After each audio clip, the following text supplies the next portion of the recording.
مفتی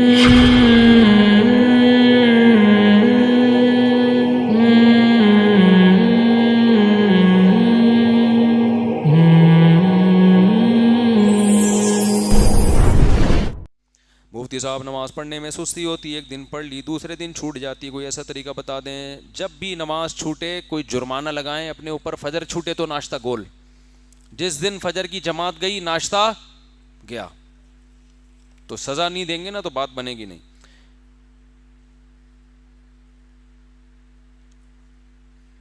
ایک شخص نے کسی عورت سے بدکاری کی اور حمل ٹھہرنے کے بعد 7 ماہ بعد اسی سے نکاح کر لیا. نہیں، وہ بچہ حلال نہیں ہوگا، جب پیدا ہوگا تو ظاہر ہے تو وہ تو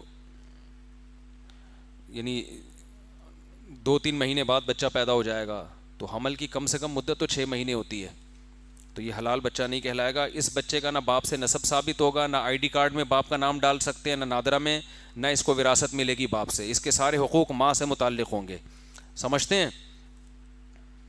اسلام میں نکاح سے نسب پیدا ہوتا ہے، زنا سے نسب، رشتے زنا سے اسلام مانتا ہی نہیں ہے.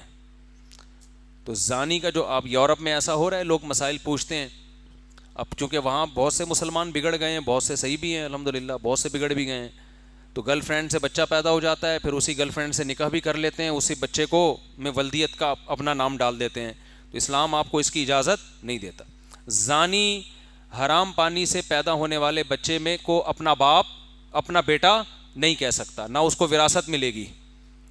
تو یہ بہت اہم مسئلہ ہے. آج کل یہ گوروں کو دیکھ دیکھ کے ہمارے یہاں بھی عام ہوتا جا رہا ہے. گرل فرینڈ سے جو بچہ پیدا ہوتا ہے، جو زنا کرنے والا ہے اس لڑکی سے، وہ اس بچے کا باپ نہیں ہوتا. سمجھتے ہو؟ بچے کا باپ نہیں ہوتا. گدھے کے یہاں جو بچہ پیدا ہوتا ہے، گدھا اس کا باپ ہوتا ہے؟ کیونکہ گدھی سے شادی کے بغیر پیدا ہوا ہے نا.